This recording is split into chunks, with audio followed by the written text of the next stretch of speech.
죄는 대충 한 세 가지의 특징을 가지고 있다고 그래요. 그 특징 더 많이 얘기할 수도 있지만, 오늘 이야기하는 데에는 세 가지가 제일 적당할 것 같아서요. 첫째는 뭐냐 하면, 자발성 혹은 자연성이라고 말하는 거예요. 죄는 저절로 생긴다는 거죠. 가만히 있으면 저절로 생긴다는 거예요. 네? 어떤 꼬마가 길에서 전도를 하는데, 예수 믿고 천당 가세요. 그리고 전도를 막 하니까 지나가던 아저씨가 우락부락하게 생긴 아저씨가 짓궂게 이렇게 질문했다고 그럽니다. 야 임마, 난 천당 가기 싫은데 지옥 가는 방법은 없냐? 그러니까 그 꼬마가 얼마나 당황했겠어요. 나는 천당 가는 방법은 예수 믿으면 되는데 지옥 가는 방법? 근데 이 아이가 얼마나 똑똑했든지 잠깐 당황했다. 그 다음에 아저씨한테 딱 대답했어요. 가만히 계시면 지옥 가요. 근데 얼마나 말이 맞아요. 그 삶 그대로 그냥 살면 지옥 가는 거예요. 서울 시내에 집 한 채가 허물어져가지고 그냥 그걸 치우지 않고 그대로 내버렸다고 생각해 보세요. 거기에 뭐가 있을까요? 한 10년쯤 지나면 집이 허물어져가지고 주인도 없고, 그런데 거기 10년쯤 지나면 거기가 뭐가 생길까요? 쓰레기가 생기죠. 우리 교회 마장로님 계시잖아요. 은퇴하신 우리 마대복 장로님 집이 요 위에 꼭대기에 있는데, 10몇 년 전에 그만 그 자제분이 이제 부채 문제 때문에 그만 피신을 하셨어야 했죠. 당신 잘못은 아니었어요. 자녀가 지은 부채 문제 때문에 피신을 해서 한 10년 이상 떠드셨죠. 우리도 어디가 계신지를 몰랐습니다. 그때 이제 그 문제가 풀어져 가지고 괜찮아요. 조금 이따 읽지 성경 봉독 안 했다고.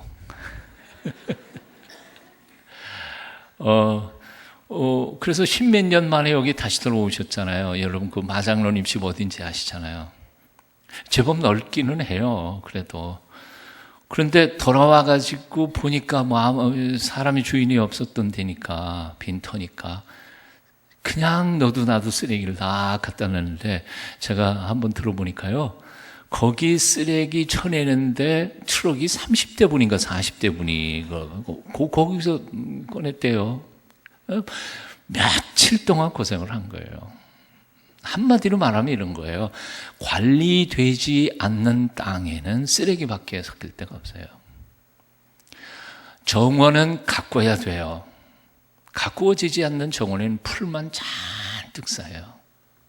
마음도 마찬가지예요. 이 마음을 날마다 가꾸지 않으면 거기는 게으른 생각, 미운 생각, 시기질투심, 죄악, 나태한 마음 속에 자라는 것은 죄밖에는 없어요.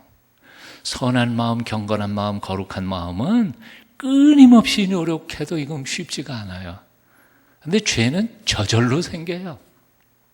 그래서 명심보감에서 이런 말을 썼죠.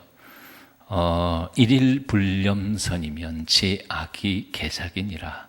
일일 하루라도 불염선, 선을 생각하지 않는다면 제악, 모든 악이 다 자기니라, 스스로 일어난다. 그래요. 매일매일 마음속을 다잡아야 돼요. 거룩하게 살려고 애쓰고, 주님 생각하고 주님 바라보고, 거룩하고 경건하게 살고자 마음을 다잡지 않으면 나도 모르는 사이에 이 마귀라는 놈이 마음속에 참 많은 잡것을 생각하게 하고 미움이 싹트게 하고 이렇게 만드는 거죠. 이사야 57장 20절에도 보면 악인은 능히 인정치 못하고 그 물이 진흙과 더러운 것을 늘 솟쳐내는 요동하는 바다와 같다. 바다 진흙탕 이렇게 보면 그냥 가만 내버려두면 풀떡 나오잖아요. 갯벌에 있는 것처럼요. 우리의 마음은 그런 거지요. 그래서 사실 우리 교회에서 하고 있는 그 쉼예배라고 하는 것은 뭐 영성신학적으로 얘기하면 복잡한 이유나 목적이나 훈련 방법이나 이런 것들이 설명을 할 수 있지만 내년도에는 아마 이 텍스트북을 하나 만들려고 그럽니다만 그걸 한마디로 얘기하면 뭐냐면 하루 동안에 내 마음속에서 일어났던 잡초를 제거하는 시간이 쉼 예배 시간이라고 말할 수 있어요. 하루에 일어난 마음속에 더러운 생각, 나쁜 생각, 죄 이런 것들을 하루하루 매일매일 자기를 성찰하면서 예수님 앞에서 그것을 제거하면 쉬워요. 그렇지만 이게 일주일에 한 번 하려면 그만큼 어렵고요. 한 10년에 자기 속에 자기가 뭘 잘못했는지도 모르는 그 내면 속에 쌓인 죄악들을 처리하려면 그건 뭐 며칠 동안 통곡해도 이게 뿌리고 뽑히지 않기 힘드는 거죠. 나는 여러분들이 가능하면 교회에 오든지 못 오든지 간에 성찰 기도, 즉 쉼 예배의 핵심인 성찰 기도를 배우고 익혀서 꼭 예배당에 못 나오다 하더라도 집에서라도 자기 거실에서라도 이 쉼 예배를 습관화하는 훈련을 했으면 좋겠다는 생각을 해봅니다. 자, 죄의 첫 번째 특징이 뭐냐면 자발성입니다. 가만 내버려두면 그냥. 그래서 지옥 가는 방법은 간단해요. 가만히 있으면 가요. 네. 아무리 크리스찬이라 할지라도 가만히 놀고 먹으면 나쁜 생각 하게 돼 있어요. 게으른 사람. 이제 이 죄의 두 번째 특징이 있습니다. 반복성이라는 것이죠. 뭐냐 하면 바로 이런 겁니다. 죄나 선이나 마찬가지죠. 반복하다가 보면 그게 열매를 맺게 되는 겁니다. 선한 생각을 자꾸 하면 선한 열매를 맺고요. 죄의 생각을 자꾸 하면 죄가 뿌리 박혀버리는 것이죠. 여러분 초등학교 시절에 엄마 아빠한테 처음 거짓말 하던 거 기억나세요? 물론 기억 안 나겠죠. 근데 대충 떠올리면 이런 거예요. 분명히 학교에서는 월사금 5,000원, 옛날에 월사금 그랬는데 월사금 5,000원 가져오라고 그랬는데 6,000원 삥땅 해가지고 1,000원은 빼잖아요. 했어요? 안 했어요? 근데 묻잖아요. 또 엄마는 야 분명히 5,000원이었는데 왜 6,000원 올라갔냐? 올랐어. 그런데 말을 하는데 얼굴이 빨개지고 숨은 엄마가 눈치채지 뭐 그러니까요. 그러니까 거짓말인지 알잖아요. 근데 맨 처음 거짓말은 그렇게 얼굴도 붉고 숨도 가쁘고 그래서 들키기도 하고 그렇지만 한 번 하고 두 번 하고 10번 하고 20번 하면 요즘 여러분들은요 거짓말 아주 뚝 잘라가지고 안 그릇처럼 얼굴도 그냥 얼굴색 하나 변하지 않고 거짓말 하잖아요. 이실직고 하렸다. 이게 죄가 그런 거죠.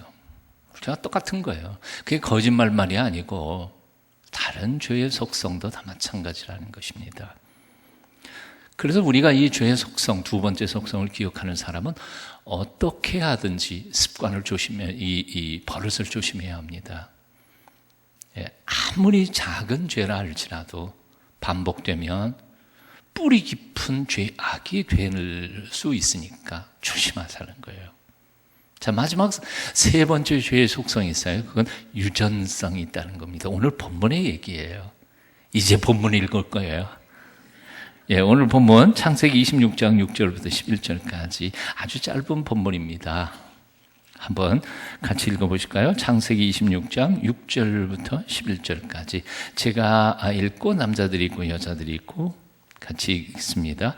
이삭이 그랄에 거주하였더니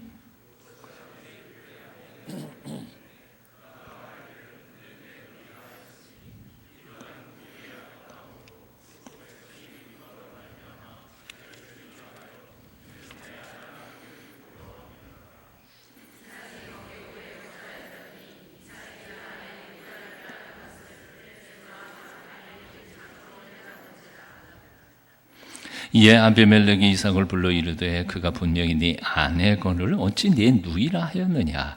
이삭이 그에게 대답하되 내 생각에 그로 말미암아 내가 죽게 될까 두려워하였음이로라.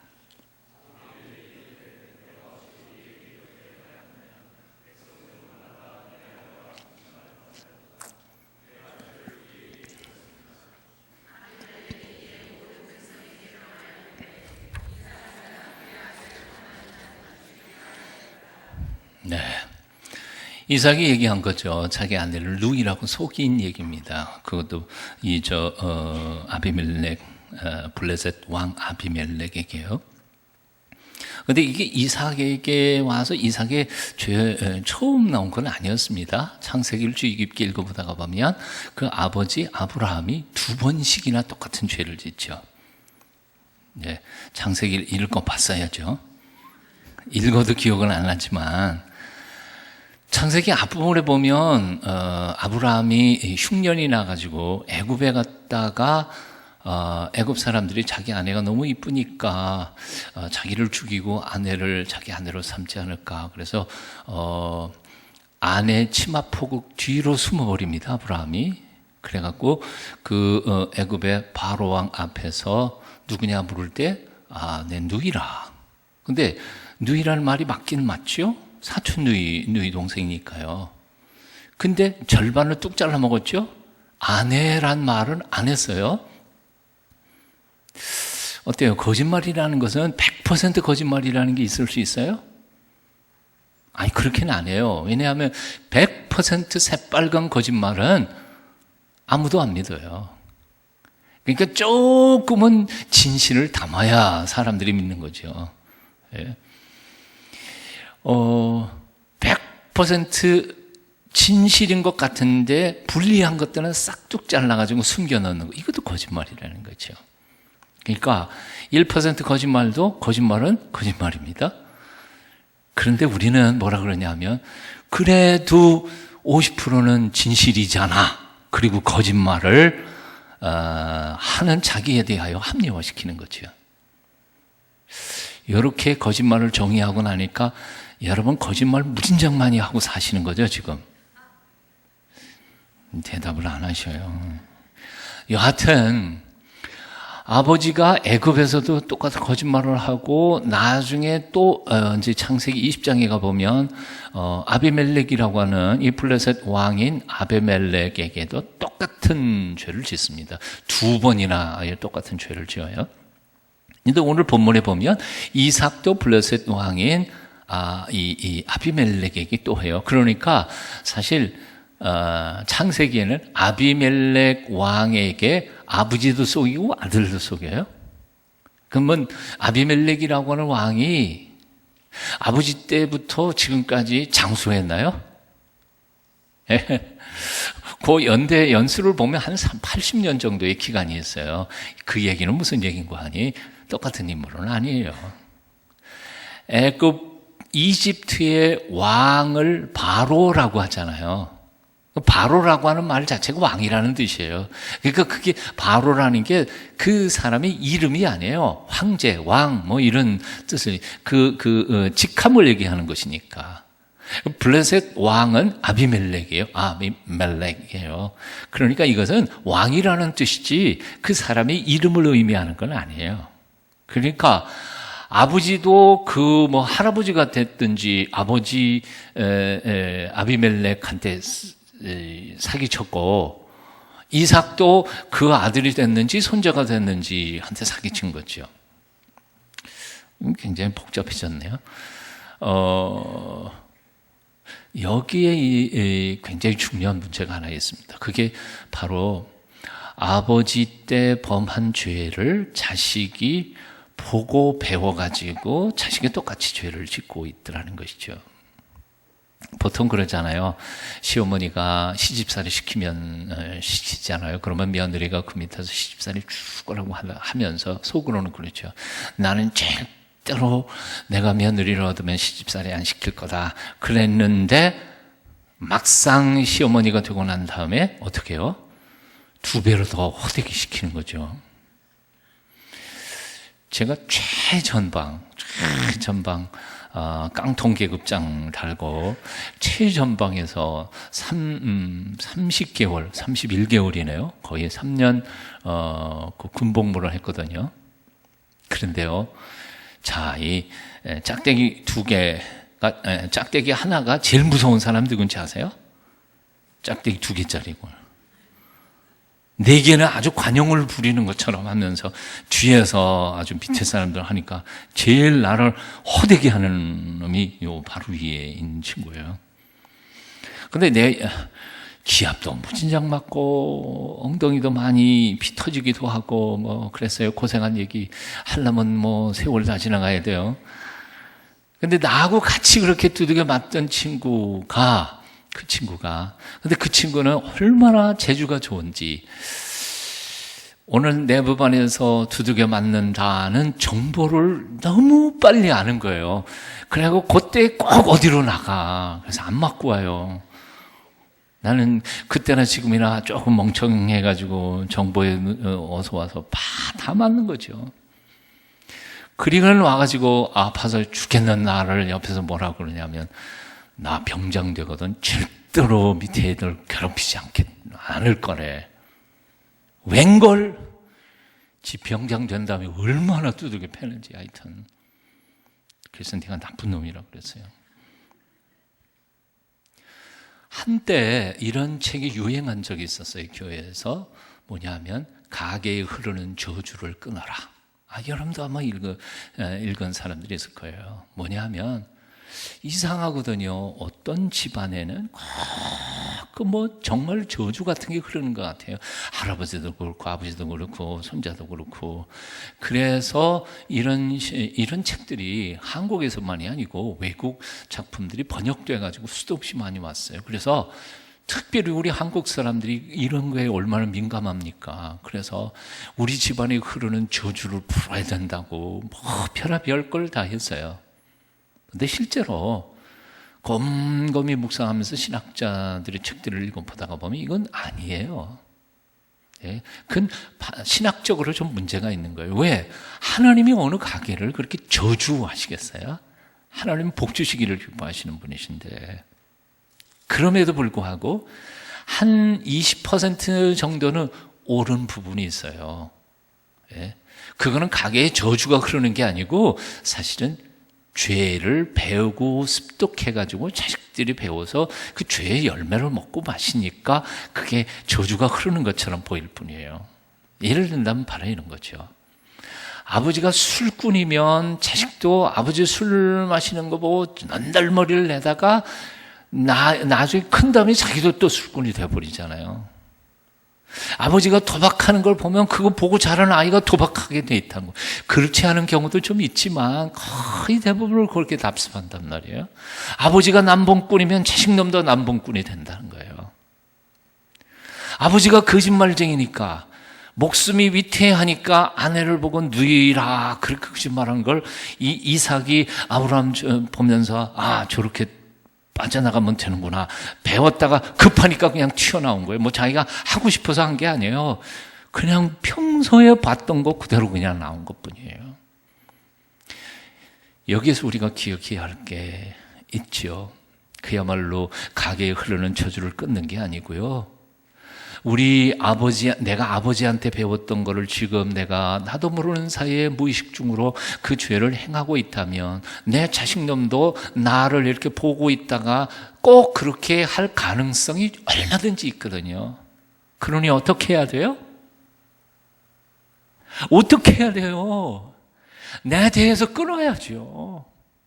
내 대해서 끊어야 돼요. 사실 조상 때부터 배우고 익히고 본 게 그거인 사람이 그걸 끊어버린다는 것은 정말 힘든 일이에요. 정말 힘든 일이에요. 거짓말하는 것을 보면서 자란 사람이 거짓말을 안 한다는 것 쉽지 않은 거예요. 그러나 혀를 깨물고 십자가에 나를 못 박아 버리면서 주님의 보혈의 피로 깨끗이 씻어 내 자식들한테만큼은 이 죄악의 흐름이 넘겨지지 않도록 온전히 회개하고 바로 설 때 내 후손들은 하나님 앞에 온전히 당당하게 설 수 있게 될 것이라는 거죠. 나는 오늘 이 저녁에 여러분들에게 숙제를 드리는 거예요. 우리 아버지한테 혹시 배운 게 있거든. 아직도 나도 무의식 중에 우리 부모님들이 했던 것을 그대로 지켜 행하는 것이 있다면 혹 부모님이 너무 부정적인 생각을 하시면서 살았던 걸 나도 물려받아가지고 자꾸 생각을 부정적으로 생각하는 경향이 있다면 조금만 문제가 되면 자꾸 절망하고 우울하게 생각하는 습관을 혹시 부모님한테서 물려받았다면 내 자식놈한테는 그렇게 물려주지 않도록 믿음으로 그 부정적인 사고방식과 사고 태도를 넘어서서 적극적으로 하나님이 함께 계신 것을 믿음으로 고백하면서 선한 양심으로 믿음으로 이겨가는 그 삶의 모습을 자식들에게 물려줘야 되지 않겠습니까? 오늘 이 저녁에 자기 자신 한번 정직하게 돌아봤으면 좋겠습니다. 나도 모르는 사이에 부모님께 물려받은 죄의 경향성, 아니면 악한 습관, 부정적인 사고방식, 그런 것들이 있습니까? 오늘 이 저녁 주님 앞에 다 내어놓으십시오. 그리고 주여, 내 때에서 이거 끝나게 해주시고 내 자식놈들한테는 제발 넘기지 않게 하나님 도와주십시오. 기도하고 부르짖을 때 성령께서 우리를 도와주실 줄로 믿습니다. 이 죄, 거짓말, 뭐 별거 아닌 죄라고 생각할지 모르지만 사실은 죄는 죄란 말이죠. 절반 진실, 절반 거짓말 섞어가지고 거짓말하는 거, 이게 다 죄라는 거죠. 어떤 분이 얘기했던 거 있잖아요. 바위 덩어리도 물속에 들어가지만 모래알도 물속에 빠지지 않아요. 죄는 다 죄인 거죠. 오히려 엄청나게 큰 바위 덩어리는 기억하기 쉽죠. 그런데 자질구리한 실수는 기억을 못해요. 자기가 잘못했으면서 기억을 못한다는 거죠. 그러니까 러시아의 한 신부, 러시아 정교회 신부의 이야기였던 것 같아요. 두 여자가 왔죠. 와가지고 고백을 합니다. 한 사람은 가슴을 쾅 치면서 이 죄를 어떻게 해야 될지 모르겠다고 통곡하면서 회개하고 웁니다. 근데 옆에 있던 그 여자는, 한 여자는 넌 잘못한 거 별로 없는데 뭐 회개할, 뭐 잘못했겠죠. 그렇지만 난 그렇게 크게 잘못한 건 없다고. 그때는 그 여자 두 분에게 이렇게 임무를 주는 거죠. 가슴을 치는 여인에게 각각 가서 자기가 가져올 수 있을 만큼 돌멩이를 들고 오라고. 그랬더니 한 여인은 큰 돌멩이를 끙끙거리면서 끌고 왔습니다. 근데 옆에 있던 여자는 침밥폭에다가 뭐 앞에 뭐 그냥 자갈돌 뭐 모래 같은 거 쭉 이렇게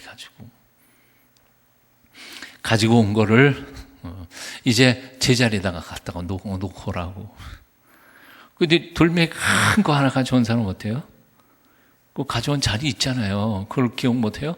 갖다가 딱 놨는데, 치마폭에다가 이 가져온 사람이, 이게 도대체 어디에서 가져왔는지 알 수가 있나요? 그리고, 못합니다. 그랬더니 바로 그러라고. 당신도 알지 못하는 그 죄가, 회개치도 않은 그 죄가 당신의 영혼을 갉아먹을 수 있는 것 아니냐고. 사실은, 죄는 큰 거나 작은 거나 다 죄예요. 오늘 시 하나 읽어드릴게요. 송현이라고 하는 분이 쓴 어느 쥐의 유언. 잘 들으신 거예요? 쥐의 유언입니다. 내 말 귀담아 듣거라. 유언이니까 잘 들으셔야 돼요. 우리가 경계해야 할 것들은 저마다 다른 무서움의 형식을 갖추고 있다. 그 중에서 무서움의 형식을 감추고 있는 무서움이 가장 무서운 것이다. 내 말 잘 알아듣거라. 고양이와 쥐덫이 가장 무서운 것이 아니다. 고양이는 언제나 고양이로 있고 쥐덫은 언제나 쥐덫으로 있으니 내 나이쯤 되면 고양이쯤이야 차라리 같이 늙어가는 이웃일 수 있다. 쥐덫쯤이야 내 슬기에 시험될 정도로 그친다. 내 말 뼈 아프게 새겨 들어라. 우리가 가장 경계해야 할 것은 고양이도 아니고 쥐덫도 아니고 무서움을 다채롭게 위장한 쥐약이다. 쥐약의 외형은 탐욕의 혀끝과 코끝으로 유혹하기 위해 자연스럽고 믿음직스럽고 우호적이고 헌신적이고 탐스럽게 보인다. 그러나 쥐약의 외형이 어떻든 간에 쥐약은 쥐약이다, 이 바보들아. 죄는 죄예요. 인권 내세워가지고 동성애가 죄가 아닌 것처럼 말할 필요 없어요. 죄는 죄예요. 오늘날 이 시대는 죄라는 말을 싫어하다가 보니까 현대인들은 정말 별의별 이상한 용어로 스트레스 때문에 온 무슨 잘못이고 정신질환이고 어쩌고 하는데, 죄는 죄예요. 그걸 기억해야 돼요. 요한일서 1장 9절 10절 말씀 제가 읽어드리고 말씀드리겠습니다. 만일 우리가 우리 죄를 자백하면 그는 미쁘시고 의로우사 우리 죄를 사하시며 우리를 모든 불의에서 깨끗하게 하실 것이요 만일 우리가 범죄하지 아니하였다 하면 하나님을 거짓말하는 이로 만드는 것이니 또한 그의 말씀이 우리 속에 있지 아니하니라. 우리가 우리 죄를 자백하면, 자백이라는 말이 중요해요. 헬라어 단어는 호모로게오라고 말해요. 호모라는 말은 같다는 뜻이고요. 로게오는 말한다. 자백이라는 말은 같이 말한다, 인정한다, 그런 뜻입니다. 우리가 회개하는 것은, 하나님 앞에 회개하는 것은 하나님이 내가 죄 지은 것을 모르는데 모르는 정보를 하나님께 알려드리는 게 회개가 아니에요. 회개는 뭐예요? 하나님이 이미 다 알고 계세요. 내가 죄 지었다는 것을 하나님이 왜 모르겠어요? 하나님 다 알고 계세요. 근데 하나님이 기다리시는 건 뭐냐 하면 내 입으로 자백하기를 원하시는 거예요. 하나님 잘 아시죠? 저 죄인이에요. 이렇게 해서 하나님 아버지의 마음을 아프게 했습니다. 용서해 주세요. 그 말 듣기를 원하시는 게 하나님의 마음이라는 거죠. 그러니까 마치 하나님 모르는 거를 내가 다 숨기고 있다가 꺼내가지고 하나님 저 잘못했어요. 그거 아니에요. 자백이라는 말은 하나님이 이미 알고 있는 것을 전제로 해서 속을 드러내놓고 하나님의 긍휼을 구하는 행위예요. 우리가 만일 우리가 우리 죄를 자백하면 그분은 미쁘시고, 미쁘다는 말이 뭐예요? faithful, 신용이 있는 분이에요. 한번 용서하시겠다고 약속했으면 어떤 죄를 토해놓든지 간에 하나님이 용서하시는 분이라는 거예요. 들어보자, 안 되겠네, 용서 못하겠다, 그러시는 분이 아니란 말이에요. 어떤 죄를 가지고 나와서 하나님 앞에 자백해도 하나님 용서하시겠다는 거예요. 근데 우리는 하나님 앞에 자백을 안 해요. 저는 미쁘시고 의로우신 분이셔서 우리 죄를 용서하시고 모든 불의에서 우리를 깨끗하게 해주신다. 인생의 가장 큰 문제, 죄의 문제. 이 문제를 해결해 놓지 않고 우리는 그리스도인이라고 말할 수 없어요. 이 문제를 해결하지 않고 우리는 하나님의 은총을 구하는 삶을 살아갈 수 없습니다.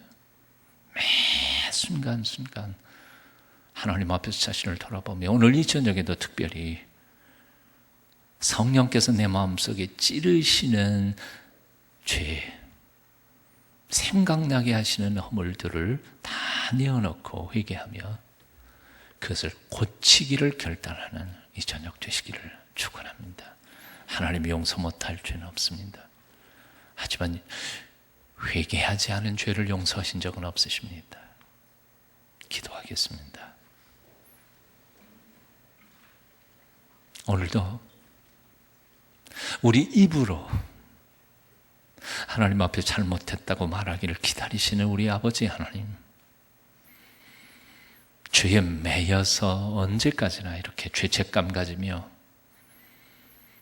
신앙의 기쁨과 감격을 잃어버린 채 신앙생활을 해야 하겠습니까? 이 밤 우리 영혼이 자유함을 얻는 시간이 되게 하여 주시옵소서. 혹 부모님 때로부터 보고 배워서 익힌 죄악이 내 몸에 배어 내 자식놈들에게 또 전가하는 일이 없도록, 내 대에서 죄악의 사슬이 끊어지도록 성령님 우리를 도와주시옵소서. 우리의 입술을 정결케 하여 주시고 우리의 마음을 깨끗게 하여 주시오며 내 손에 성령님 거룩함을 입혀 주시어서 익숙해진 죄의 습관들을 다 끊어버릴 수 있는 저희 되게 하여 주시옵소서. 주께서 이 밤에도 간절한 회개의 기도에 들어응답하여 주시고 하나님의 속죄의 은총으로 우리를 새롭게 해주실 것 감사하며 예수님의 이름으로 간절히 기도하옵나이다. 아멘.